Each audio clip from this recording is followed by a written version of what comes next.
Now, your Storm Team 10 forecast on News 10.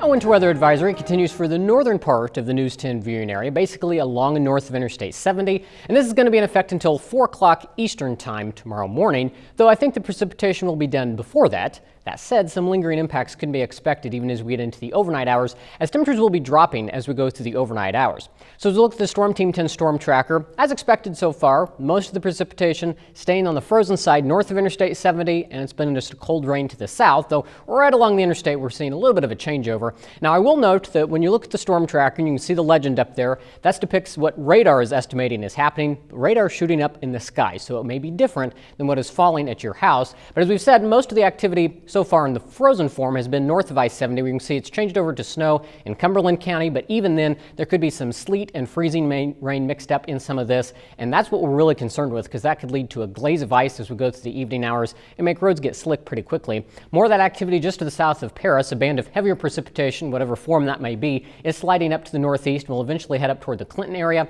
and some freezing precipitation over around the Greencastle area in eastern Putnam County as well. Now we zoom out and you can see this moisture extends down towards the St. Louis area. So as we get into the evening, we're going to see all of that lift to the northeast. So over the next few hours, we're still going to have the precipitation in the forecast, but it will eventually move out, especially after midnight. I think most of this comes to an end.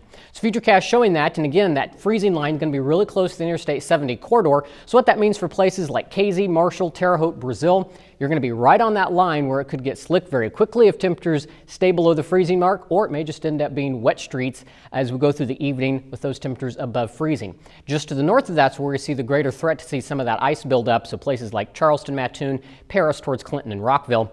Getting into the evening hours, again, you can see that mixed precipitation still indicated on Futurecast, while areas to the south stay with the cold rain. And once we get past midnight, we start to see all of this activity move out, but it turns colder as we get into the night. So that ice potential will be up to 1/10 of an inch for the areas north of I-70, a slightly higher chance to see higher amounts up to 2/10 of an inch in northern Park County and southeastern Fountain County. Snow amounts very minor, less than an inch for most of the News 10 viewing area. Maybe in the far northern areas we might get a little more than an inch. And then to the south, again, this mostly stays as rain with 1/10 to 3/10 of an inch of rain. Temperature-wise, colder to the north where we're seeing that frozen precipitation, 31 in Mattoon and Paris, 34 in Terre Haute, and 37 in Vincennes. But we're going to drop to 23 tonight, so even if you're seeing rain, that will freeze if it ponds up on roadways overnight. It'll turn breezy as that wintry mix comes to an end. 26 is the best we can do for a high tomorrow. We'll start with clouds, then see the sun come out by tomorrow afternoon. 11 tomorrow night, mostly clear, not as breezy, but colder. And as we look at the 7-day forecast, there's another system we're keeping our eye on as we head into the weekend that could change over to some snow.